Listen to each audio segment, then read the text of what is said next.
या मसीह की प्यारे दोस्तों, खुदावंद आपके साथ हो। खुदावंद आपको बड़ी बरकत दे। हालेलुया। दोस्तों, खुदावंद हमेशा आपको अपनी पनाह में रखे और अपने जाहो जलाल के लिए बाकसरत बाबरकत इस्तेमाल करता रहे। आमीन सुमा आमीन।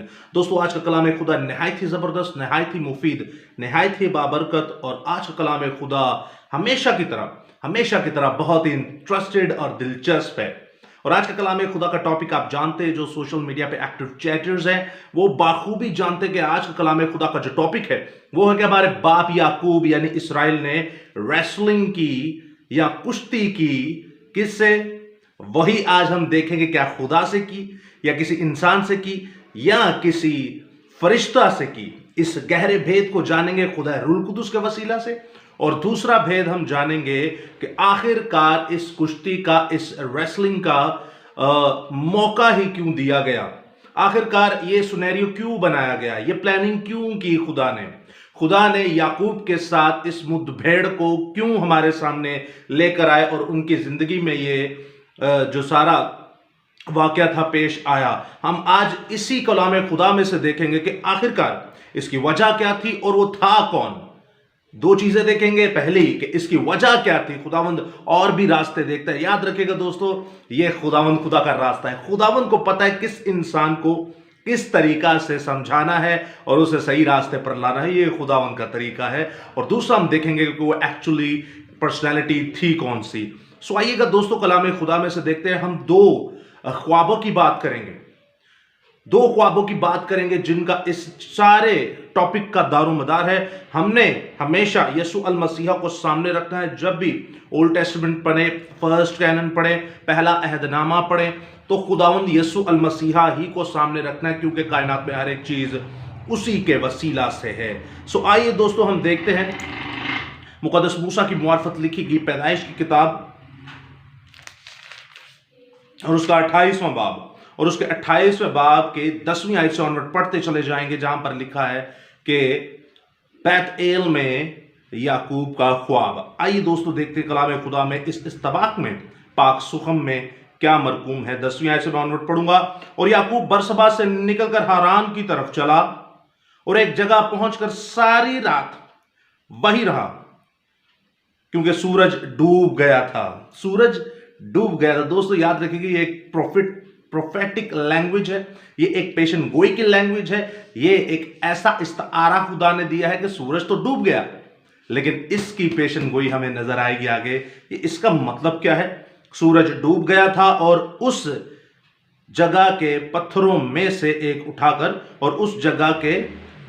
एक उठाकर अपने सराने धर लिया और उसी जगह सोने को लेट गया। हमारा बाप याकूब जो है वो सोने को लेट गया और तकिया जो उसने बनाया वो पत्थर बनाया। दोस्तों, अब मैं आपको बताता हूं कि ये तकिया उसने पत्थर क्यों बनाया। हमारे बाप याकूब ने यह सफर तय किया और उसके बाद पूरी कायनात के बाप ने भी यह सफर तय किया है। आपको पता है कि आप जानते हैं कि पूरी कायनात के बाप ने भी यह सफर तय किया है। दोस्तों, मैं आपको बताता चला जाऊं इस गहरे भेदों और मुकाशफात और खुदा के दिल की तह की बातों को आपने अपनी जिंदगी में कभी नहीं सुना होगा। और ये मैं खुशी से नहीं कह रहा, ये मैं बड़े अफसोस से कह रहा हूं, क्योंकि ये हमारे घर में है लेकिन हम इसे नहीं पढ़ते। तो सुन लीजिएगा आज के खुदावंद यसु अल मसीहा, जिसने पूरी दुनिया को बनाया है, पूरी कायनात को बनाया है, उसने भी बियाबां में पत्थरों को अपना तकिया बनाया, पत्थराणों ने अपना सराना बनाया। तो क्योंकि जंगल बियाबान में यही चीजें होती हैं सोने के लिए और इस्तेमाल करने के लिए अलग अलग अशिया होती है। तो आप मेरे साथ देख सकते हैं मुकद्दस मरकस रसूल की मुआरफत लिखी गई यसु मसीह की इंजील, मरकस रसूल की मुआरफत लिखी गई यसु मसीह की इंजील और उसका 12वां और 13वां, पहला बाब और उसकी 12वीं और 13वीं आयत, जहां पर खुदावंद यसु अल मसीहा की 40 दिन 40 रात आजमाइश हुई और शैतान इब्लीस यानी आजमाने वाला उसे आजमाने के लिए। तो वो रहते कहां थे यसु अल मसीहा? ये वही बियाबान था दोस्तों जो 40 दिन का सफर कौम बनी इसराइल ने बियाबान में काटा। खुदावंद बताना चाह रहा था कि देखो, अब ये मेरा टॉपिक नहीं है, इस पर बात लंबी हो जाएगी, तो मैं शॉर्टली आपको बताना ये चाहता हूं कि खुदावंद ये दिखाना चाह रहा था कि मैं भी तो तुम जैसा इंसान ही हूं। देखो, मैंने ये 40 दिन में सफर तय कर किया कैसे, वो एक अलग टॉपिक है। सो हम टू दी पॉइंट देखेंगे। पत्थर का तकिया का नीचे जिक्र क्यों है? तो यहां पर हम देखते हैं 12वीं और 13वीं आयत में लिखा है, और फिलफौर रूह ने उसे बियाबा में भेज दिया, और वो बियाबा में 40 दिन तक शैतान से आजमाया गया और जंगली जानवरों के साथ रहा। किनके साथ रहा? जंगली जानवरों के साथ। हमारी एक छोटी भांजी हैं, वो भी एक गीत गाते हैं कि यस्सु 40 दिन और रात तूने खूब आजमाइश की। यस्सु की आजमाइश की गई, और वो कहते हैं कि जंगल में तू जानवरों के साथ रहा और पत्थर तेरा तकिया था। तो दोस्तों याद रखिएगा, ऐसे ही हमारा बाप याकूब जब अपनी जान बचाकर भागा, तो वहां पर देखते हैं कि उसने सराणे की जगह, जिन्हों पंजाबी च सराणा कहते हैं, यानी तकिए की जगह किसको बनाया? तकिए की जगह उसने एक पत्थर को बनाया। तो आगे देखते हैं आगे क्या लिखा हुआ है जी। और यहां पर उन्हें ख्वाब आया। याद रखिएगा दोस्तों, 2 ख्वाबों का जिक्र, और इन ख्वाबों के अंदर ही हम देखेंगे कि आखिर इस वाकये का जिक्र ही क्यों किया गया, और आखिर वो पर्सनालिटी थी कौन। और ख्वाब में क्या देखता है कि एक सीढ़ी जमीन पर खड़ी है और उसका सर आसमान तक पहुंचा है। एक सीढ़ी जमीन पर खड़ी है और उसका सर आसमान तक पहुंचा है। दोस्तों याद रखिएगा, ये सीढ़ी कोई आम सीढ़ी नहीं। और पूरे इस तबाक को पढ़ते हैं तो यहां पर लिखा है, और खुदा के फरिश्ते ऊपर चढ़ते, और खुदा के फरिश्ते ऊपर से चढ़ते उतरते हैं। खुदावन के फरिश्ते उस सीढ़ी से ऊपर आ रहे हैं और नीचे आ रहे हैं, सीढ़ी से ऊपर आ रहे हैं और नीचे आ रहे हैं। दोस्तों याद रखिएगा, ये सेकंड कमिंग की बात है। ये यीशु अल मसीहा जब दूसरी आमद में आएंगे, इब्ने आदम नहीं बल्कि इब्ने दाऊद बनकर आएंगे, तो पहले तो वो जो मुर्दा है वो जी उठेंगे, और उसके बाद जो हम रास्तबाज हैं पलक झपकते बदल जाएंगे। हमारा ये हैकल देव जिस्म गिरा दिया जाएगा, ये खाकी जिस्म गिरा दिया जाएगा, और हमें जलाली जिस्म दिया जाएगा। पहले तो वो जो मुर्दा है आसमान पर खुदा उनको वेलकम करेंगे, और हम भी उनके साथ जाएंगे और यीशु अल मसीहा का वेलकम करेंगे। ये है वो प्रोफेसी कि खुदामंद एक सीढ़ी है, और सीढ़ी यीशु अल मसीहा है। यीशु अल मसीहा ने कहा, राह हक और जिंदगी मैं हूं, दरवाजा मैं हूं, मेरे वसीले के बगैर बाप के पास कोई नहीं जा सकता। हमारे बाप याकूब को ये भेद दिए गए। हमारे बाप याकूब को खुदावंद यीशु अल मसीहा, याहवे पाक एलोहिम खुदा बाप और खुदा रूह कुदुस कैसे गाइड करता रहा, आप देख सकते हैं। अब जब आप देखते हैं तो ये सूली को भी शो करती है। सीढ़ी जो है वो सूली को भी शो करती है। आपने कभी देखा कि सूली के 2 बाजू हैं, ऊपर सर है और नीचे पैर है, बिल्कुल एक इंसान की शेप की वो बनाई गई। तो याद रखिएगा दोस्तों, ये सूली किसे शो करती है? ये सूली निजात को शो करती है। ये सूली निजात का पैगाम है, और ये सलीब शुमाल जनूब मगरिब और मशरिक, ईस्ट वेस्ट साउथ और नॉर्थ को शो करती है कि खुदावंद यीशु अल मसीहा की निजात सिर्फ मसीहियों के लिए नहीं, सिर्फ यहूदियों के लिए नहीं, सिर्फ इसराइलियों के लिए नहीं, बल्कि कुल कायनात के लिए यीशु अल मसीहा की निजात है। ऊपर का मतलब आसमान पर जो खुदावंद खुदा के फरिश्ते, आसमानी लश्कर, नीचे का मतलब जो जमीन के अंदर गड़े हुए मुर्दे हैं, उनका खुदावंद यीशु अल मसीहा, और पूरी दुनिया को खुदावंद हाथों से समेट लेता है। हालेलुया। दोस्तों ये है सलीब का पैगाम जो हमारा खुदा बाप अपने बंदों को पैदाइशी में, तकवीन में, शुरू ही में दे देता है, इब्तिदा ही में दे देता है। अब उसके बाद जब आप देखते हैं कलाम खुदा में से हमारे सामने मौजूद है कलाम खुदा कि खुदावंद फरमाता है 13वीं आयत से, और खुदावंद ने उसके ऊपर, और खुदावंद उसके ऊपर खड़ा रहा, और मैं खुदावंद, सॉरी सुनिएगा गौर से जी, इस पूरे पैसेज को ही पढ़ लेते हैं। और यहां पर लिखा है 13वीं आयत में, और खुदावंद उसके ऊपर खड़ा कह रहा है कि मैं खुदावंद तेरे बाप इब्राहिम का खुदा और इसहाक का खुदा हूं। मैं ये जमीन जिस पर तू लेटा है तुझे तेरी नस्ल को दूंगा, और तेरी नस्ल जमीन की गर्द के जर्रों की मानिद होगी, और तू मशरिक और मगरिब और शुमाल और जनूब में फैल जाएगा, और जमीन के सब कबीले तेरे और तेरी नस्ल के वसीला से बरकत पाएंगे। हालेलुया।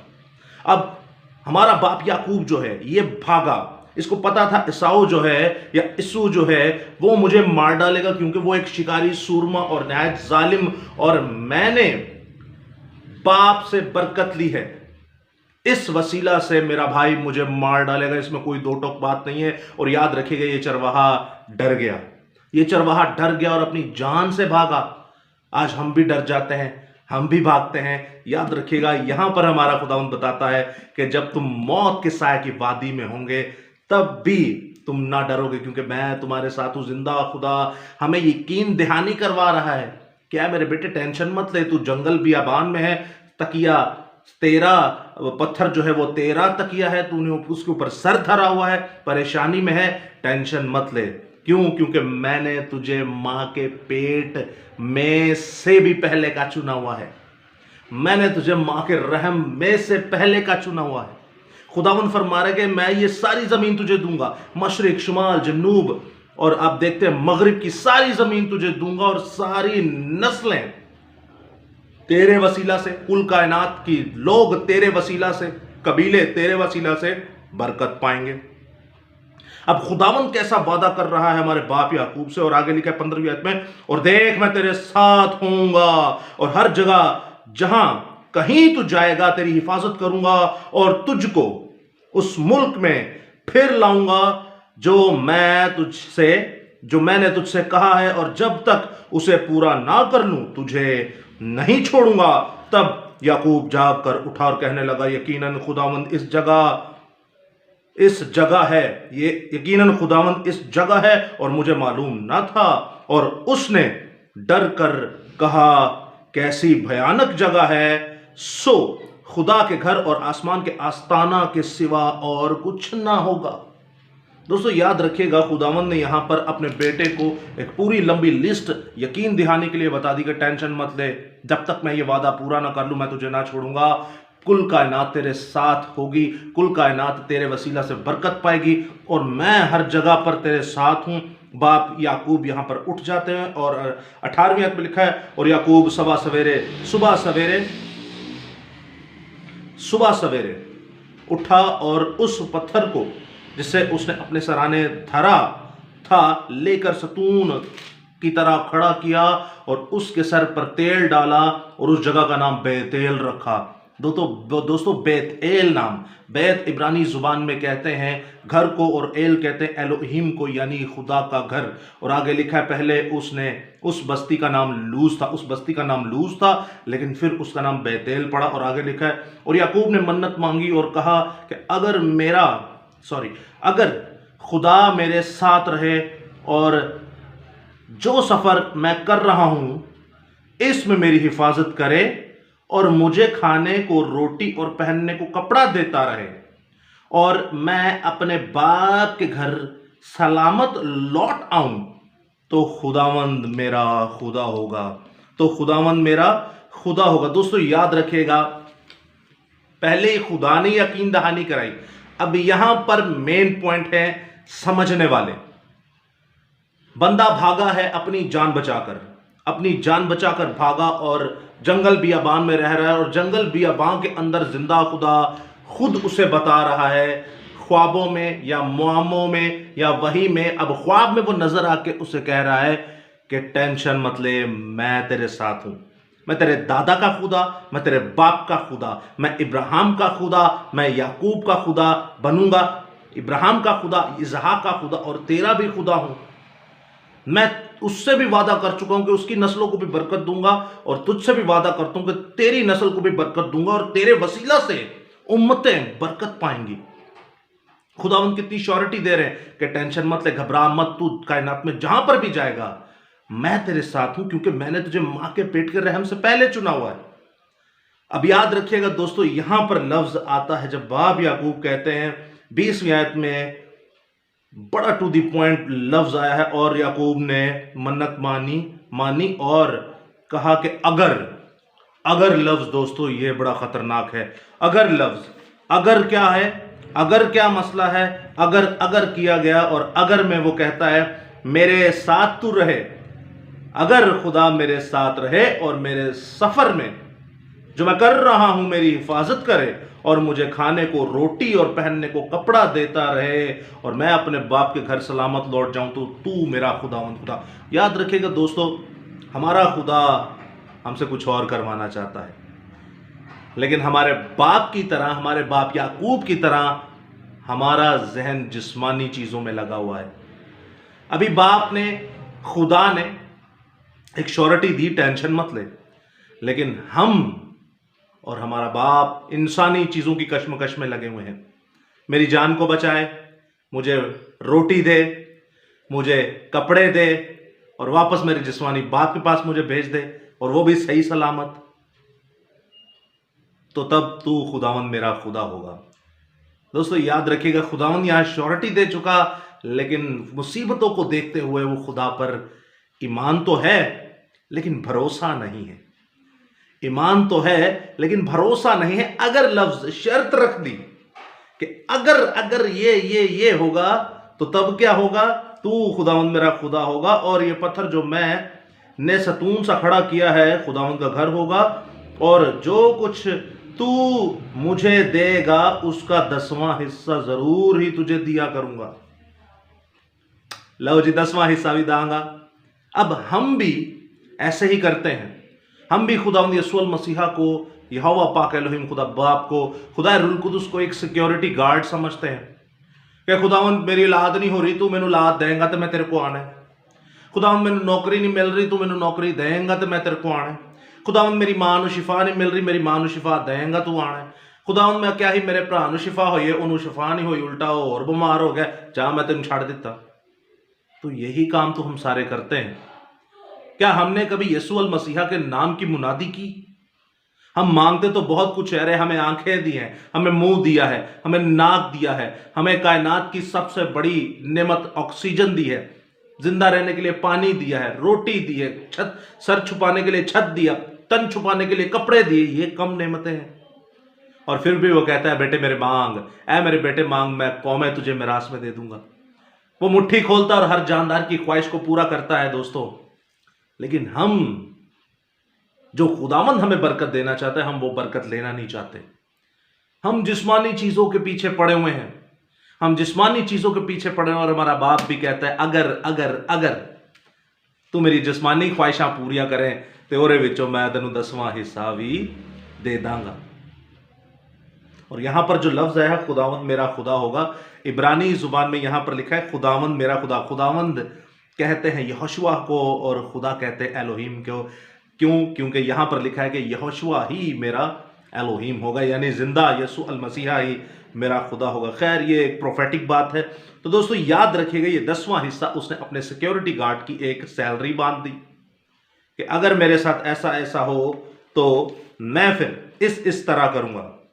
तो दोस्तों मैं आपसे एक बात कहता हूं, हमारा बाप याकूब बिल्कुल खाली हाथ गया लाबिन के पास, अपने मामा के पास, अपने कजन्स के पास, बिल्कुल खाली हाथ गया, कुछ भी नहीं था उसके पास। लेकिन जब वहां गया तो उसके पास बीवी भी थे, उसके पास बच्चे भी थे, उसके पास मालो धन भी था, और बहुत ही एक प्रॉस्पर इंसान बन चुका था।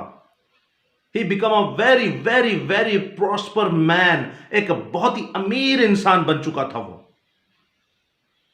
और इस सारी अमीरी को, सारे धन दौलत को, सारे रुपए पैसे को, सारे रेवड़ों को, सारे जानवरों को, सारी सोना चांदी को, सारी ऊंटनियों को, सारे गधों को, सारी बकरियों को, सारा मालो असबाब को उसने कहा कि ये खुदा ने मुझे बरकत दी है।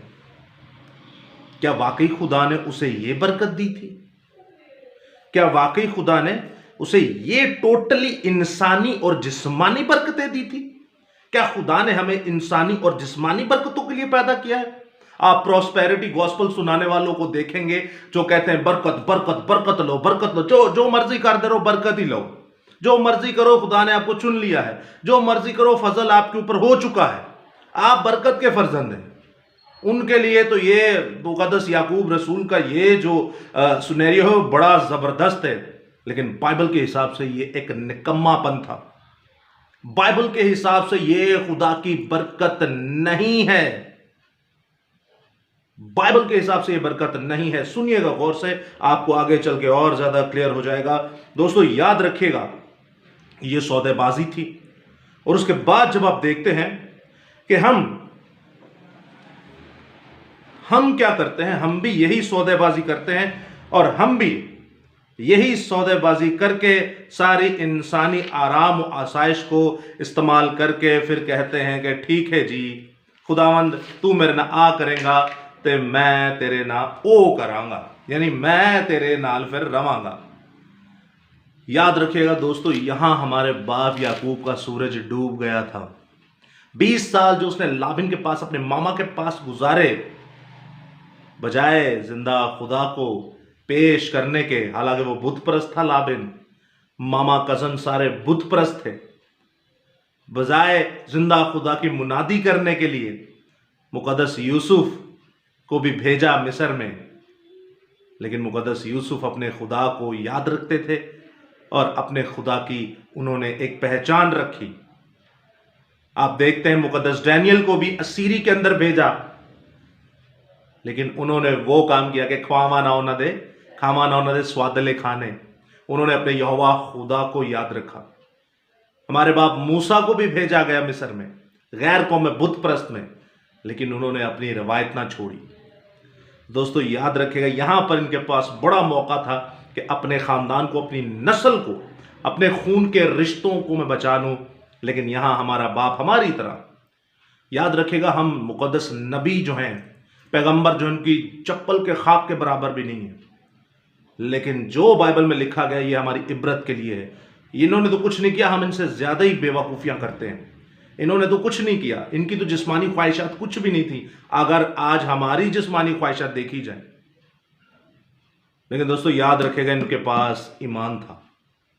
तो आगे देखते हैं कि खुदावंद खुदा ने जो बरकत का वादा किया था, क्या वो यही बरकतें थी? क्या खुदावंद ने यही बरकतें देनी थी हमारे बाप याकूब को? तो आइए दोस्तों दूसरे ख्वाब की तरफ चलते हैं, जो हमारा मेन की वर्स है, जहां पे हमें मिल जाएगा, और जहां पर हमने दोस्तों देखा कि सूरज डूब गया। आपने याद रखना है इस आयत को, ये आयत आपको बहुत फायदेमंद होगी। पैदाइश की किताब उसका 27वां बाब का जो हमने देखी थी 10वीं आयत में और 11वीं आयत में लिखा है। 10वीं आयत में लिखा है, और याकूब बरसबा से निकलकर हारान की तरफ चला और एक जगह पहुंचकर सारी रात वहीं रहा क्योंकि सूरज डूब गया। ये प्रोफेटिक बात की जा रही है। बाप याकूब दा भी सूरज हो तो डूब भी गया सी। याद रखिएगा, उस वक्त सूरज नहीं डूबा जब बरकत दी बाप इब्राहिम ने इसहाक ने याकूब को जब बरकत दी, उस वक्त सूरज नहीं डूबा। कई लोग समझते हैं कि जी देखो जी याकूब है तो याकूब दा मतलब धोखेबाज है, याकूब दा मतलब की है तोकेबाज है। इसको भी देखते हैं पॉइंट को आगे। खैर, दूसरे ख्वाब का हम जायजा लेते हैं कि खुदावंद खुदा हमें क्या देना चाहता है। यहां तक मेरे ख्याल से आपको काफी समझ आ गई होगी, लेकिन अब दूसरे ख्वाब को देखते हैं जो मुकद्दस मूसा रसूल की मार्फत लिखी गई पैदाइश की किताब उसके 32वें बाब से हम ऑनवर्ड पढ़ते चले जाएंगे, 22वें आयत से ऑनवर्ड पढ़ते चले जाएंगे, 32वें बाब की 22वें आयत से। तो यहां पर लिखा है दोस्तों, और वो उसी रात उठा और अपनी दोनों बीवियों, दोनों लौंडियों और 11 बेटों को लेकर उसको यबूक के घाट से पार उतारा और उसको लेकर करिंदी पार, उसको लेकर नदी पार कराया और अपना सब कुछ पार भेज दिया। अब 32वीं आयत में लिखा है, और याकूब अकेला रह गया, और याकूब अकेला रह गया। दोस्तों याद रखिएगा, याकूब अब क्या रह गया? अकेला। अब जब अकेला रह गया तो याद रखिएगा, याकूब लफ्ज का मतलब हम अक्सर बड़े बड़े पासबानों को देखते हैं, वो कहते हैं याकूब का मतलब है धोखेबाज। ऐसे लोगों की अकल पर पर्दे पड़े हुए हैं, ऐसे लोगों की अकल को मैं कहूंगा तजाहुल मुतलिक इंसान है। इस कायनात के सबसे बड़े जाहिल लोग हैं। एक पादरी था, वो कहता जी वेखो याकूब दा नाम मतलब है बेवकूफ ते नाल धोखेबाज। बेवकूफी उन्हें मां की गल मान के काम कर छड़िया, ते याकूब दा ऑलरेडी मतलब धोखेबाज ही है, क्योंकि वेखो धोखा देंदा रहा अपने प्यो नूं भी, धोखे दे नाल उन्हें सारी बरकत भी ले ली, ते धोखा दिता उन्हें लाभन नूं भी और ये बकरियां भी चुरानियां, ते वो धोखेबाज सी। अब बंदा पूछे कि चलो वो अगर धोखेबाज है तो अगर एसाऊ बरकत ले लेते तो उनसे तो नाक नाक तंग थे याकूब और इसहाक और अम्मा राखल, क्योंकि उसने गैर कौम की लड़कियों से शादी की। इवन उसने फराउन की बेटी से भी शादी कर ली। इवन उसका खुदा से कोई लेना देना नहीं था, पेशे से भी, जिस्मानियत से भी। जिसने अपना हक पिलौठे का हक ही बेच डाला, उसे क्या खुदा का कलाम पता हो? क्योंकि खुदावंद कहता है पिलौठे मेरे हैं। यीशु मसीह खुद पिलौठे थे। अब दोस्तों याद रखिएगा, वो बंदे को बरकत नहीं मिली तो अच्छा है, खुदा ने इनके पैदा होने से ही पहले बता दिया था। जब मां के पेट में थे, जब जंग चल रही थी, तो खुदा ने ये नहीं था कहा कि मैं छोटे को चुनूंगा और बड़ा जो है वो छोटे की खिदमत करेगा। अब ये धोखेबाज क्यों कहते हैं? इनकी अकलों पे इतना पर्दा पड़ा है। मैंने उन पादरी साहब से पूछा, मेरे जो आसपास के लोग हैं वो जानते हैं इस बात को। मैंने कहा सर आपका तो अपना नाम भी तो याकूब है, तो आप क्या कहते हैं, आप भी धोखेबाज है? ओ यार पटियो बस कार आले राक्षड़े ना। दोस्तों याद रखिएगा, क्या हमारा बाप इसहाक इतना बेवकूफ था कि अपने अपने बेटे का नाम धोखेबाज रखेगा? नहीं दोस्तों, आपकी अकल का पर्दा हटना जरूरी है, वरना आप अपने लिए और अपनी नस्लों के लिए बर्बादी पैदा कर रहे हैं। हमेशा याद रखिएगा एसाऊ का नाम क्यों रखा गया? क्योंकि वो लाल था। हमेशा याद रखिएगा मूसा का नाम मूसा क्यों रखा गया? क्योंकि वो पानी से निकाला हुआ था। हमेशा याद रखिएगा यहूदा का नाम यहूदा क्यों रखा? खुदावंद की इस्ताइश हो। बहुत सारे बाइबल मुकद्दस में ऐसे नाम है जो वाकयात पर रखे जाते हैं। आप देखते हैं कि हमारे बाप याकूब की जो बीवी थी, जिन्हें वो पसंद करते, जो उनकी महबूबा थी, जब रास्ते में आगे चलते हैं तो वो डिलीवरी उनकी होती है और बेनोनी नाम रखती हैं वो अपने बेटे का, और बेनोनी नाम रखते ही वो फौत हो जाती है। बेनोनी का मतलब है मेरी मुसीबत, मेरा दुख। उस वाकये को उन्होंने देखा कि मैं बड़ी मुसीबत में इसको डिलीवर कर रही हूं और मेरी मौत ही हो गई, तो उसने नाम रखा बेनोनी। लेकिन बाप याकूब ने ये डिसीजन लिया, उस नाम को हटाया और उस नाम को रखा बिन्यामीन, यानी खुदावंद का दाहिना हाथ। बिन्यामीन यानी खुदावंद का दाहिना हाथ। तो दोस्तों बहुत से वाकयात को देखकर नाम रखे जाते हैं। एसाऊ जब पैदा हुआ तो एसाऊ की एड़ी पकड़ी हुई थी याकूब ने, और याकूब अकब लफ्ज से लिया गया, और अकब का मतलब है जासूस या फिर पीछा करने वाला या स्पाई, पीछा करने वाला। तो आप देखते तो हैं कि ये सर नहीं बल्कि दुम है, ये पीछे ही करता रहा है। कभी लड़कियों के पीछे भागता रहा। अब नहीं, लड़कियों के पीछे भागने का मतलब आप कुछ उल्टा मत ले लीजिएगा। लड़कियों के पीछे भागने का मतलब उन्हें अपनी कजन पसंद आई, उनकी जगह उनकी शादी किसी और से करवा दी, फिर 7 साल लगाए, फिर उनसे शादी हुई, तो जिस्मानी ख्वाहिशों के पीछे भागते रहे। तो दोस्तों याद रखिएगा, यहां पर कुछ ऐसी सुनेरियो हमारे सामने बना पड़ा है कि याकूब का मतलब है अकब करने वाला, यानी पीछा करने वाला। अकब करने वाला, पीछा करने वाला, क्योंकि वो एसाऊ की एड़ी को पकड़े हुए पीछा कर रहा था उसका।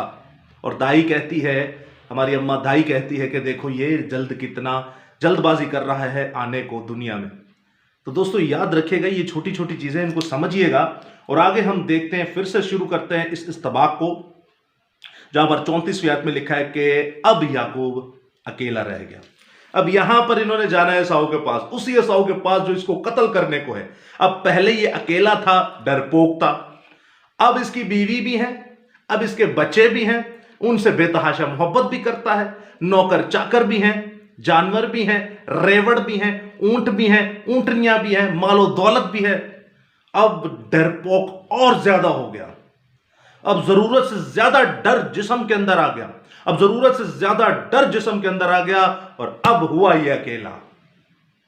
अब सारी झंझटों से दूर, अब सारी परेशानियों से दूर, अब बीवी से दूर, बच्चों से दूर, पैसों से दूर, रेवड़ों से दूर, नौकरों से दूर, लौंडों से दूर, लौंडियों से दूर, अकेला हुआ।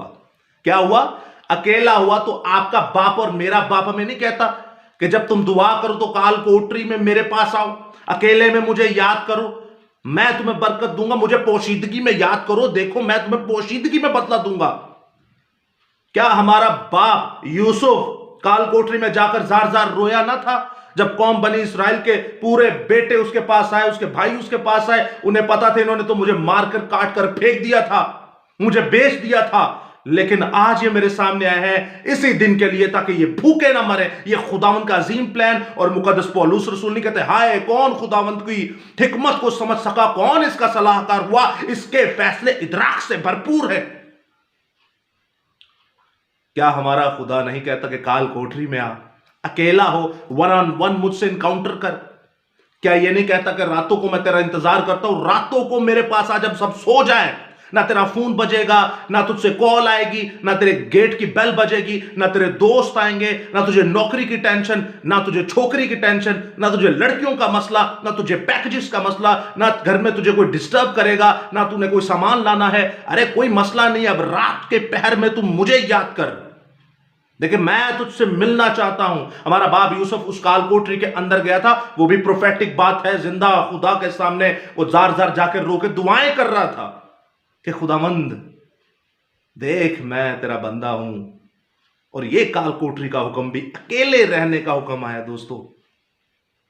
था वो मिस्र के अंदर, लेकिन खुदावंद की रवायत को भूला नहीं। कोई भी हुक्म नया नहीं है, कुछ भी नया नहीं है। इशारा रबानी नहीं है, नहीं पुरानी है। पाक धोने की रस्म नहीं है, नहीं पुरानी है। बर्रे का खून नया है, नहीं पुराना है।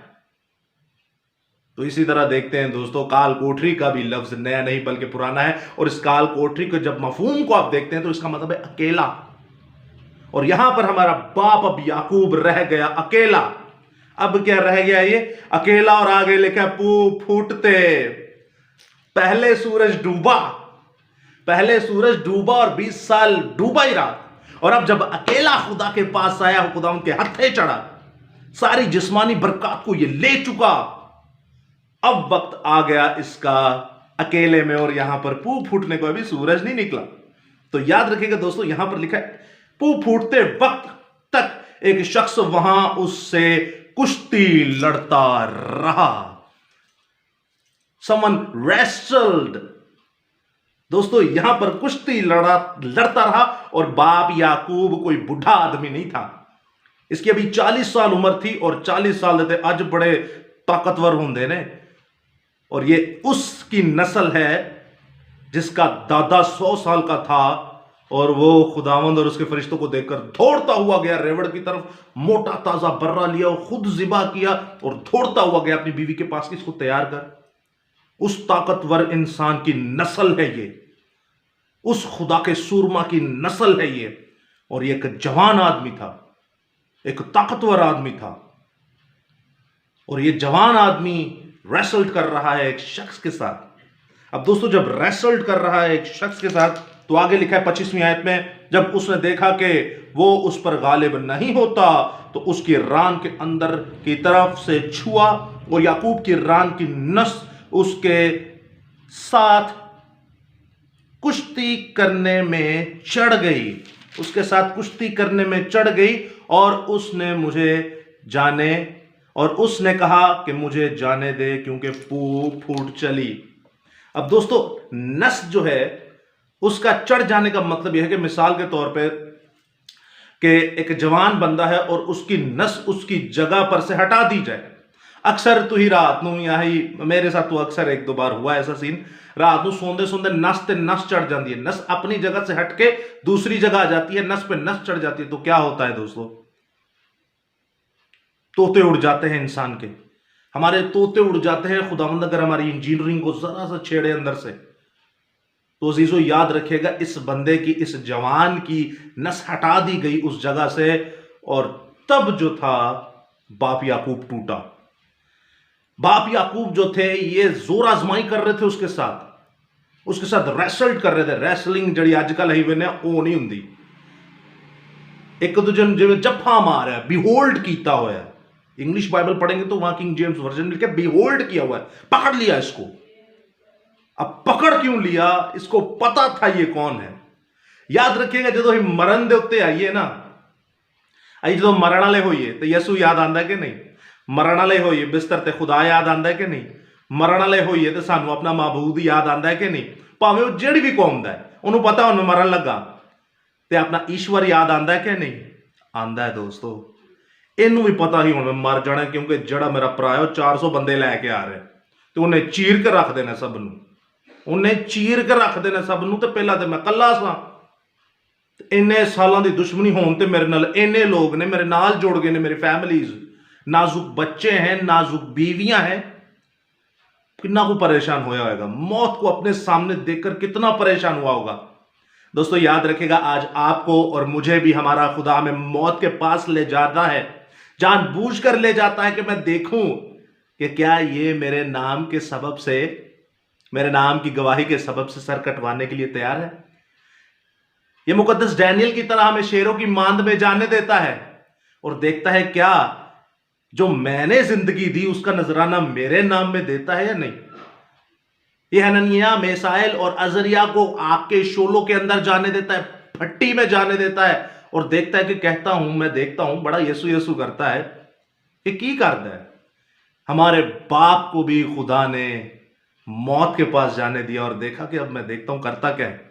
अकेला था, निहायत परेशान था, लेकिन जोरावर था। इसने पकड़ लिया उस शख्स को और मजबूती से पकड़ लिया और उस शख्स को पता चल गया कि ये अब मुझे जाने नहीं देगा। सो उसने क्या किया, उसकी रान की जो नस थी उसको अंदर से पकड़ के उसकी जगह से हटा दिया। और दोस्तों ये इतना पेनफुल था, मेरा ईमान है कि जब तक हमारे बाप याकूब ने जिंदगी गुजारी होती को लंगड़ा के गुजारी होगी। जितनी जिंदगी उसके बाद गुजारी होगी वो लंगड़ा कर ही जिंदगी गुजारी होगी। ये इतना बैड एक्सपीरियंस है। खुदावंद खुदा ने उसे तोड़ दिया। उसने कहा कि तुझे अपनी जवानी पर, तुझे अपनी जान पर, तुझे अपनी ताकत पर, तुझे अपनी मिली हुई विरासत पर बड़ा घमंड है। तू खाली हाथ गया था और आज देख तेरे पास इतनी बड़ी बरकत है और तू इन्हें खुदा की बरकत कहता है। मैंने क्या तुझे यह बरकत दी थी? कौन सी बरकत दोस्तों? खुदा कहता है कि क्या मैंने तुझे यह बरकत दी थी? क्या उस बरकत का नाम यह था जो आज तू कहता है कि मेरे खुदा ने मुझे यह बरकत दी है? और वो बरकत क्या थी? फिर से पीछे चलते हैं, 28वां बाब पैदाइश की किताब, वो बरकत के बारे में 28वां बाब पैदाइश की किताब और उसकी 13वीं आयत में लिखा है, और खुदावंद उसके ऊपर चढ़कर उसके ऊपर खड़ा कह रहा था कि मैं खुदावंद तेरे बाप इब्राहिम का खुदा और इसहाक का खुदा हूं, और ये जमीन जिस पे तू लेटा है तुझे दूंगा और तेरी नस्ल को दूंगा, और तेरी नस्ल जमीन की गर्द की जर्रों की मानित होगी, और तू मशरिक और मगरिब और शमाल और जनूब में फैल जाएगा, और जमीन के सब कबीले तेरे और तेरी नस्ल के वसीला से बरकत पाएंगे। क्या ये वो बरकत थी?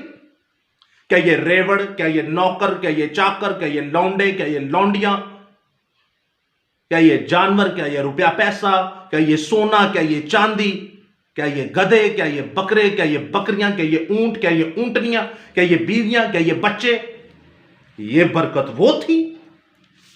नहीं दोस्तों, खुदा ने वहां हमारे बाप याकूब के साथ जोर आजमाई की और उसने उसकी नस को जो रान के नीचे थी उसको हटा दिया। और समझ लें कि एक जवान बंदा बूढ़ा होते तक लंगड़ाता ही चलता रहा। ऐसा जोरावर वहां पर काम किया।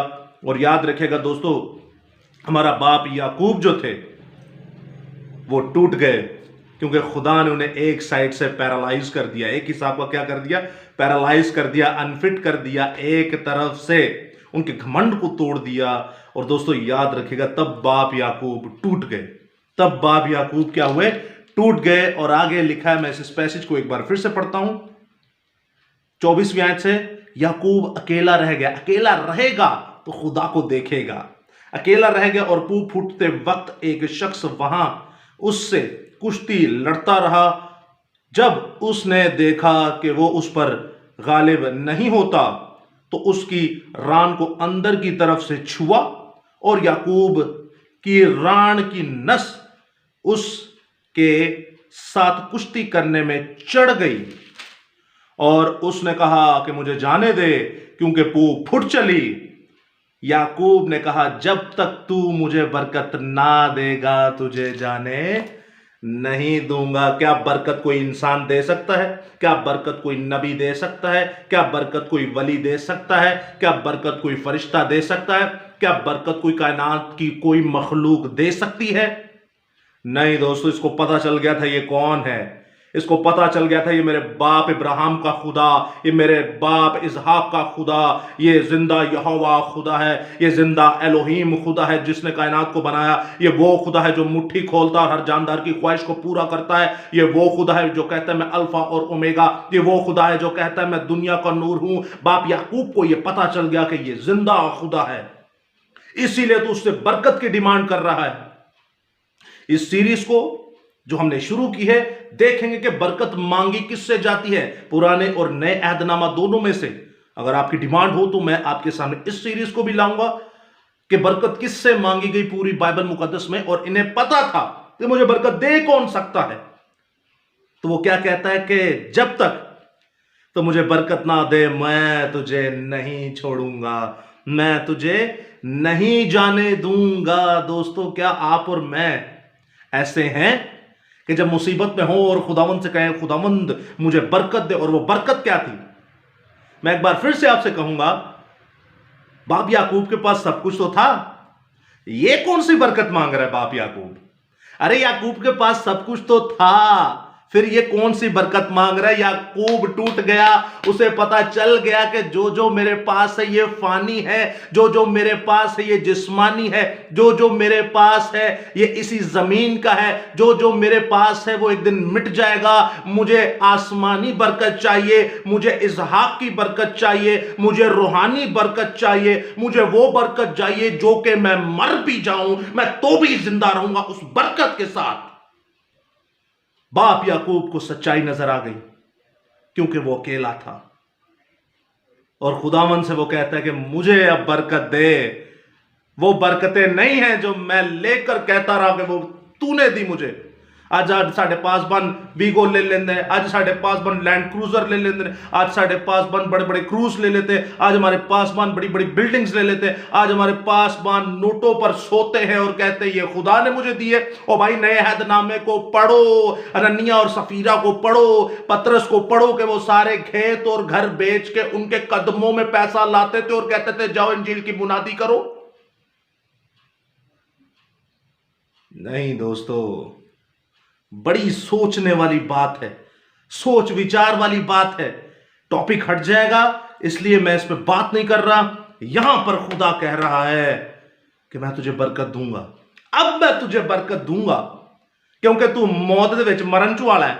हुण तेन कुछ नजर चु नहीं आ रहा है, मेरे को आया वे मैं ऐसा खुदा वां, मैं तेन मौत दे विचों भी बचा लांगा, मैं तेन मौत चो इंज बचा लांगा जिंज मैं सूली ते डाकू नूं बचा लिया, मौत दे एंड टाइम ते भी तेन बचा लांगा, जिंज मैं सूली ते डाकू नूं बचाया तेन भी बचा लांगा।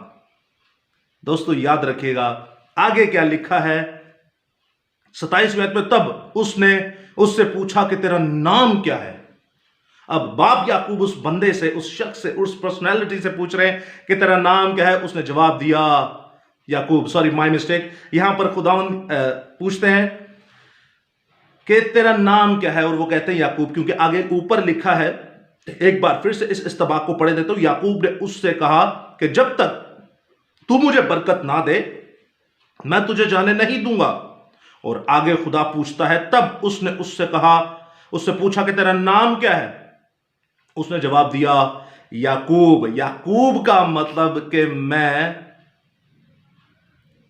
स्पाई हूं, जासूस हूं, अकब करने का वाला, पीछा करने वाला, पीछे रहने वाला। तो खुदावन क्या कहता है, बल्कि सॉरी 28वें में लिखा है, उसने कहा कि तेरा नाम आगे कोई याकूब नहीं बल्कि इस्राएल होगा, क्योंकि तूने खुदा और आदमियों के साथ जोर आजमाई की और गालिब आया। हालेलुया। आदमियों के साथ कब गालिब आया? जब आप देखते हैं एसाउ का सिस्टम और जब आप देखते हैं लाबिन का सिस्टम, मौत के मुंह से गालिब आया क्योंकि खुदा उसके साथ था। और खुदा के साथ कब गालिब आया? जब उसने रेसल्ड किया। दोस्तों इस पे अभी बात करते हैं कि ये खुदा कैसे था। तो यहां पर उसने रेसल्ट किया और खुदा ने क्या कहा कि अब से तेरा नाम क्या होगा? इस्राएल होगा, क्योंकि तूने खुदा और आदमियों के साथ जोर आजमाई की और गालिब आया। अब यहां पर एक पिन पॉइंट यह है कि इस्राएल होगा। इस्राएल का मतलब क्या है? खुदावन का शहजादा। इस्राएल का मतलब क्या है? खुदावन के सामने अपराइट। इसराइल का मतलब क्या है कि यानी खुदावन का लीडर। उसने कहा कि पहले तो तू दुम था लेकिन अब तू सर होगा। पहले तो तू पीछा करने वाला था लेकिन अब तू नुमाइंदा होगा। पहले तो तू ऐसा था जो पीछे जिसको कोई जानता भी नहीं था लेकिन अब तू लीडर होगा। पहले तो तू सबको आगे भेजता है लेकिन आगे 33वें बाब में लिखा है कि तू सबसे आगे होगा और ईसाऊ को फेस करेगा। तू सबसे आगे होकर ईसाऊ को तू फेस करेगा। दोस्तों यहां पर खुदावंद ने उसे बरकत दी कि तू इस्राएल है, तू मेरा शहजादा है, तू मेरा बेटा है, मैं कुल कायनात का मालिक और तू उसका शहजादा। तू मेरे सामने अपराइट है, तू मेरा लीडर है। अब तू दुम नहीं बल्कि सर है। अब तू अकब करने वाला, पीछा करने वाला जासूस नहीं बल्कि तू खुद फाउंडर और कमांडर है। हालेलुया। हम शाही कायनों का फिरका, बरगजीदा नस्ल और उसकी उम्मत है। दोस्तों यहां पर इस्राएल कहा गया उसे क्योंकि तू आदमियों के साथ और खुदा के साथ तूने जोर आजमाई की और तू गालिब आया। और 29वें आयत में लिखा है, तब याकूब ने उससे कहा कि मैं तेरी मिन्नत करता हूं कि तू मुझे अपना नाम बता दे। दोस्तों अगर जब्राइल होता तो बाइबल बताती है कि मैं जब्राइल हूं। अगर मैकाइल होता तो बाइबल बताती है मैं मैकाइल हूं। अगर फरिश्ता होता तो वो बताती है कि मैं खुदावंत की तरफ से भेजा गया मैसेंजर फरिश्ता हूं, एंजल हूं। लेकिन आगे क्या लिखा है? आगे लिखा है, तब याकूब ने उससे कहा मैं तेरी मिन्नत करता हूं कि मुझे अपना नाम बता दे। और खुदावंद आगे कहता है, उसने उससे कहा कि तू मेरा नाम क्यों पूछता है? और उसने उसे कहा, उसने उसे वहां बरकत दी। दोस्तों नाम क्यों पूछता है? अब याद रखिएगा खुदावंद खुदा हमें कुछ गहरे भेद और मुकाशफात और दिल की तह बताता है। मैं आपके सामने क्यों कह रहा हूं कि वो खुदा था। अब खुदा गालिबन वो नहीं कि जिसके बारे में यूहन्ना 4 बाब में लिखा है और जिसके बारे में पुराना नामा भरा पड़ा है कि खुदा तो रूह है। अब हम जिस खुदा को मानते हैं वो एक में अनेक खुदा है। यानी कि जैसे बाप, आदम और हवा दोनों को खुदा ने कहा अब से तुम दोनों एक होंगे। क्या वो एक थे? नहीं, वो दो थे। यहां पर जहां यकम लिखा आ जाता है, एक लिखा आ जाता है या वाहिद लिखा आ जाता है, जैसे हम अक्सर मार खा जाते हैं जहां पर लिखा है सुने इसराइल तेरा खुदा एक ही खुदा है, जो जीसस ओनली वाले और वहदानियत वाले और यहावे विटनेस वाले हैं वो अक्सर इस बात को बड़ा पिन पॉइंट करते हैं कि देखें जी हम तो वाहिद खुदा को, एक खुदा को मानते हैं, यीशु मसीहा खुदा नहीं। तो उनसे जब पूछा जाए क्या है तो वो कहते हैं वो बेटे हैं। तो पूछा जाए बेटा तो रिश्ता है, जात में आप क्या समझते हैं, तो फिर उनके पास कोई जवाब नहीं होता। फिर उनका सिर्फ मुंह देखने वाला होता है। ना तो वो उसे इंसान कहते हैं ना वो उसे नबी कहते हैं, क्योंकि अगर कहेंगे तो खुदा की लानत उन पर होगी। और अगर यीशु को जो खुदावंद खुदा नहीं मानता वो भी लानत के ही मातहत है। और अगर कोई कहता नहीं तो वो बाइबल मुकद्दस पढ़ ले पैदाइश से मुकाशफा तक। और अगर फिर भी कहता है कि नहीं हमसे ही सीखना है तो वो भी हमसे राब्ता कर सकता है। हालेलुया। अब खुदावंद कैसे? खुदावंद याद रखेगा दोस्तों, तसलीस खुदावंद यीशु अल मसीहा हमें फरमाते हैं कि खुदावंद खुदा की 3 जातें हैं। गो के होने को लातादाद हो सकती है, खुदावंद महदूद नहीं है, लेकिन 3 ही क्यों? बाप, बेटा और रूह कुदुस ही क्यों? शख्सियत 1, जात 3, पर्सनालिटी 3। अब एक ही क्यों, 3 ही क्यों दोस्तों? 3 इसलिए क्योंकि बाइबल मुकद्दस में हमारे सामने शो ऑफ की 3 को किया और हमारे लिए 3 नहीं बढ़िया ने, साढ़े लिए 3 नहीं बढ़िया ने। वो बाप बन के हमें मोहब्बत करता है, बेटा बन के हमारे लिए जान देता है और रूह कुदुस बन के हमारे हमेशा साथ और हमारे अंदर रहता है। अब ये सुनेरियो है क्या दोस्तों? याद रखिएगा इब्रानी जुबान में जो गहरी तालीमात है उनमें कुछ नजर डालते हैं। एक चीज है मैनिफेस्टेशन। मैनिफेस्टेशन कहते हैं इंसानी सूरत के अलावा खुदा का ज़हूर, यानी खुदावंद खुदा, जिंदा खुदा का ऐसा ज़हूर जो इंसानी सूरत के अलावा है। मिसाल के तौर पे बाप मूसा और बियाबा में आप देखते हैं वहां पर अबर छाया रहता था, यानी कि बादल में खुदावंद नजर आता था और आग में, आग के सतून में खुदावंद नजर आता था। आग के सतून में खुदावंद नजर आता था। लफ्ज मैनिफेस्टेशन जिसका मतलब है इंसानी शक्ल के अलावा किसी और चीजों के अंदर जाहिर होना या ज़हूर होना। फिर आप देखते हैं कि जैसे खुदावंद खुदा जो है झाड़ी में आग के जरिया से भी हमें नजर आए, तो ये मैनिफेस्टेशन है। उसके बाद आप देखते हैं एक लफ्ज आता है थियोफनी। थियोफनी लफ्ज का मतलब है कि इंसानी शबी में खुदा का जाहिर होना, इंसानी रूप में खुदा का जाहिर होना। इंसानी छवि में, इंसानी रूप में खुदा का जाहिर होना। आप देखते बाब इब्राहिम के सामने क्या हुआ, आप देखते मुकद्दस मूसा के सामने क्या हुआ। और खुदा तो रूह है, खुदा को तो कोई नहीं देख सकता। और रूह की डेफिनेशन क्या है? रूह की डेफिनेशन 3 लफ्जों से की जाती है। नंबर 1 कि वो मुखनत हैं, जेंडरलेस हैं, क्योंकि खुदा रूह है, उनका कोई जेंडर नहीं है, ना ही नशी। अक्सर लोग, एक नया मजहब भी बन चुका है, वो कहते हैं खुदावंद खुदा, वो कहते हैं तेरी रूह से, तेरी मतलब फीमेल वर्ड है, तो जेंडर वाइज करके उन्होंने अब अमेरिका में और काफी वेस्ट के मुल्कों में एक नया अकीदा बन चुका है कि जी खुदा जो है वो फीमेल है। फिर एक बड़ा जो अकीदा आने को है इस दुनिया के अंदर, खतरनाक अकीदा आने को है, जो रेनबो का झंडा भी बना हुआ है और इंडिया में भी ये जायज हो चुका है। वो कहते हैं कि खुदा गे है। तो दोस्तों याद रखिएगा, ऐसी बहुत सारी शैतानी तालीमात हैं। आपको और मुझे परेशान नहीं होना, परेशान नहीं होना। बाइबल मुकद्दस को पढ़िए, इस खुदा को पढ़िए, खुदा आपको दिखाई देगा। अब हम दूसरी बात की तरफ बढ़े जा रहे हैं, और वो दूसरी बात यह है कि हम उसे खुदा क्यों कह रहे हैं। पहले हमने देखा मैनिफेस्टेशन, फिर हमने देखा थियोफनी। थियोफनी यानी इंसानी सूरत के अंदर, छवि के अंदर खुदा जाहिर होता है। अगर आप कहते हैं कि खुदा इंसानी छवि में जाहिर नहीं हो सकता, अगर आप कहते हैं खुदा अबर में जाहिर नहीं हो सकता, अगर आप कहते हैं खुदा आग में जाहिर नहीं हो सकता, अगर आप कहते हैं कि खुदा बादल के सतून में जाहिर नहीं हो सकता, तो फिर आपसे बड़ा बेअकल इंसान कोई नहीं। हमारा जिंदा खुदा सब कुछ कर सकता है। हमारा जिंदा खुदा के आगे कुछ भी नामुमकिन नहीं है। दलाइल के साथ आपको ये सारी चीजें समझाएंगे। और तीसरा पॉइंट आता है इनकारनेशन।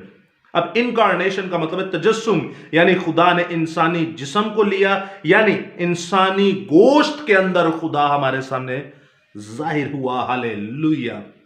और कलाम मुजस्सिम हुआ, और कलाम मुजस्सिम हुआ। इब्तिदा में कलाम था, कलाम खुदा के साथ था, और कलाम ही खुदा था, और कलाम मुजस्सम हुआ। इनकारनेशन का मतलब है यानी एक खुदावंद ने जिस्म लिया, जिंदा खुदा ने उस जिस्म को लेकर हमारे सामने पेश किया। दोस्तों ये सारी एक ऐसी साइकोलॉजी है जो बहुतेरी डिनोमिनेशन, जिनमें 5-6 तो टॉप लेवल पे हैं, इंसान को गुमराह करती हैं और मार डालती हैं। अब यहां पर दोबारा से हम अपने टॉपिक की तरफ आते हैं। तो यहां पर जब गालिब आए तो 29वीं आयत में लिखा, तब याकूब ने उससे कहा कि मैं तेरी मिन्नत करता हूं कि तू मुझे अपना नाम बता दे। उसने उससे कहा, तू मेरा नाम क्यों पूछता है? उसने उसे वहां बरकत दी। और 30वीं आयत में लिखा है, और याकूब ने उस जगह का नाम फनीएल रखा और कहा कि मैंने खुदा को रूबरू देखा।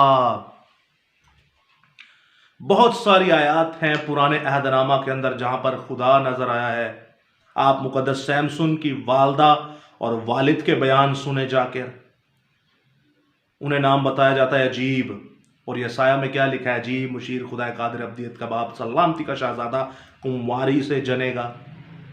ये अलग टॉपिक हो जाता है, लेकिन कभी खुदावंद ने चाहा तो इस पर भी आपको रिटर्न में नोट्स तो बहुत हैं, लेकिन ऑनलाइन आपके साथ जरूर शेयर करेंगे। तो दोस्तों यहां पर बाप याकूब क्या कहता है? मैंने खुदा को रूबरू देखा तो मेरी जान बची रही। हालेलुया। मैंने खुदा को रूबरू देखा तो मेरी जान माजरत सॉरी मेरी जान बची रही। हालेलुया। क्या ये झूठे थे? नहीं, वो सच्चे थे। उन्हें पता था ये कौन थे, इसीलिए तो उनसे बरकत मांग रहे थे, क्योंकि उन्हें पता था ये इनकारनेशन की शक्ल में आया है। सॉरी, इनकारनेशन नहीं, ये थियोफनी की शक्ल में आया है। इनकारनेशन यसु मसीह है। यसु मसीह खुदा की छवि, खुदा की सूरत और खुद खुदा है। हालेलुया। दोस्तों यहां पर एक जवान बंदा को पता था कि ये जिसके साथ मैं रेसल्ड कर रहा हूं, जिसको मैंने किंग जेम्स वर्जन बाइबल के मुताबिक भी होल्ड किया हुआ है, ये कौन है? उन्होंने जफा मार ऐसी।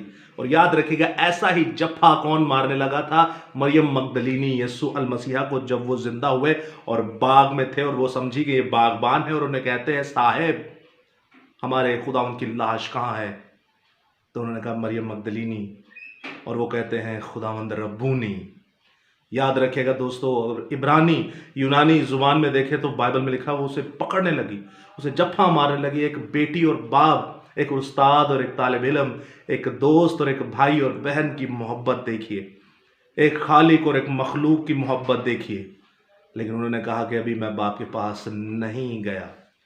दोस्तों ये बड़े खुदा उनके अजीम भेद और मुकाशफात हैं। कलाम खुदा को पढ़ें, आखिरी बात आपसे किए देता हूं। यहां पर खुदावंद ने लिखा 31वें आयत, अब जब सब कुछ हो गया, अकेला रह गया था, मौत को सामने देख रहा है, अजीजों की मौत को सामने देख रहा है, अपनी मौत को सामने देख रहा है, अकेला रह गया, काल कोठरी में आ गया, खुदावन से इनकाउंटर हुआ, खुदावन से बरकत ली, अब नया जोश आ गया। अब जब नया जोश आया तो 31वीं आयत में लिखा है, और जब फनीएल से गुजर रहा था तो आफताब तलू हुआ। हालेलुया। आफताब क्या हुआ? तलू हुआ। आफताब क्या हुआ? तलू हुआ। और पीछे क्या हुआ था? आफताब डूब गया। जब लाबिन के पास जा रहा था आफताब डूब गया, जिंदगी का आफताब भी डूब गया। और यहां पर आफताब तलू हुआ जब जिंदा खुदा को पकड़ लिया, जिंदा खुदा से बरकत ले ली, जिंदा खुदा को फेस टू फेस जान लिया, जिंदा खुदा को आमने सामने देख लिया, जिंदा खुदा से इनकाउंटर हो गया, जिंदा खुदा से ब्लेसिंग ले ली, तो सूरज तलू हो गया, ये भी तलू हो गया। और आगे 33वें बाब में देखते हैं जैसे डर के मारे सबको आगे भेजता है, सबसे आगे ये खुद जाता है साऊ के पास। हालेलुया। क्योंकि जिंदगी का नूर अंदर जाग गया। जिंदगी के अंदर जितनी भी शयातीनी या शरीरी जरूरतें थी यीशु के नाम से, यहोवा के नाम से खत्म हुई। और जैसे सफनिया की किताब में लिखा है कि खुदा का रूह खुदा के लोगों के अंदर होता है, पुराने ऐदनामा की आयत है। और ऐसे ही हमारे बाप याकूब के अंदर अब हमारे यहोवा खुदा का रूह था। हालेलुया। दोस्तों ये है कलाम खुदा। और मैं आपके सामने आखिरी इस कलाम खुदा को भेद को खोलता चला जाऊं। पहले वो था बैतेल में और फिर फनीएल। बैतेल यानी खुदा का घर। पहले आपको खुदा के घर की थोड़ होनी चाहिए, पंजाबी का लफ्ज है थोड़, तलब होनी चाहिए खुदा के घर की। और उदू बाद फनीएल यानी मैंने खुदावंद को देखा, खुदावंद से इनकाउंटर हुआ और मैं जीता रहा। आज क्या है? उस वक्त तो थी हैकल मुकद्दसा, खुदा उनके घर में जाएंगे और वहां खुदा से गपशप होगी। ये दो अलग अलग काम थे और दोनों लाजिम हैं, दोनों लाजिम हैं, दोनों में से एक नहीं चलेगा। आज क्या है? आज खुदा का घर का है। आपने अक्सर चर्चेस में सुना होगा खुदा दे घर दे विच दरी कोई नहीं, दरी दे दो खुदा दे घर विच, एसी कोई नहीं, एसी लवा दो खुदा दे घर विच, पक्खे कोई नहीं। What rubbish! क्या खुदावंद को समझा हुआ है? भिखारी क्यों बने हुए हैं? ऐ खुदावंद ऐस घर दे विच आ नहीं ते आ कर दे खुदावंद। अरे घर आप हो भाई। क्या तुम नहीं जानते कि तुम जिंदा खुदा का मकदस हो और खुदा का रूह तुम में बसा हुआ है? अब जब आप यीशु पर ईमान लाते हैं तो हैकल मुकद्दसा आप, और आप खुदा का घर है। आप खुद खुदा का घर है। बैतएल आप है। लेकिन अब फनीएल होने की जरूरत है, यानी खुदा से राबता करने की जरूरत है। और खुदा से राबता कर लीजिए जब आप 1-on-1 होंगे, जब आप अकेले होंगे, जब आप इनकाउंटर करेंगे, जब आप खुदावंद को फेस टू फेस अकेले होकर मिलेंगे। और वो रातों के पहर है। अगर दिन में टाइम मिलता है तो बहुत खूब, वरना रातों के पहर में खुदावंद के पास आ जाइए, इनकाउंटर कर लीजिए खुदावंद को। बैतेल और फनीएल दोनों का एक्सपीरियंस कीजिए, तभी आप जिंदा खुदा के साथ चल सकते हैं, वरना इसके अलावा और कोई रास्ता नहीं। बैतेल और फनीएल को दिल में ले लीजिए, अपनी रूह में ले लीजिए, अपने जिस्म में ले लीजिए, ताकि आप जिंदा खुदा की मुनादी कर सकें। अजीजों, कोई सवाल हो तो जरूर पूछिएगा। सो खुदावंद आपके साथ हो, खुदावंद आपको बड़ी बरकत दे। और मैं जानता हूं ये कायनात में आपने भेद पहले कभी नहीं सुने होंगे।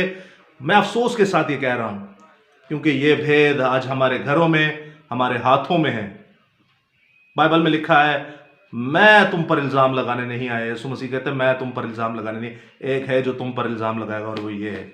इन्हें चीक चीक के आखिर च कहना जे मैं इन्होंने घर पे आ रहा, अपने आप मसीह कहते ने, इन्नी इन्नी मेरे ते मिट्टी चढ़ी ही, तो खुदा ਤੁਹਾਡੇ ਤੇ ਤੁਹਾਡੀਆਂ नस्लों ते भी जरूर मिट्टी पाएगा। तौबा करें, अकेले में आ जाएं, काल कोठरी में आ जाएं, खुदावंद के साथ आ जाइए। बैतेल तो आप हो चुके, फनीएल भी हो जाइए, वरना दोनों में से एक चीज भी नहीं चलेगी। फनीएल का एक्सपीरियंस कीजिए, खुदावंद से इनकाउंटर कीजिए, खुदावंद के सामने आइए, ताकि खुदावंद आपको बाप याकूब की तरह, इस्राएल की तरह इस्तेमाल करे, इस्राएल की तरह इस्तेमाल करे। हालेलुया। खुदावंद आपके साथ हो, खुदावंद आपको बड़ी बरकत दे। आमीन सुम आमीन। जय यीशु दी, हर जय यीशु दी।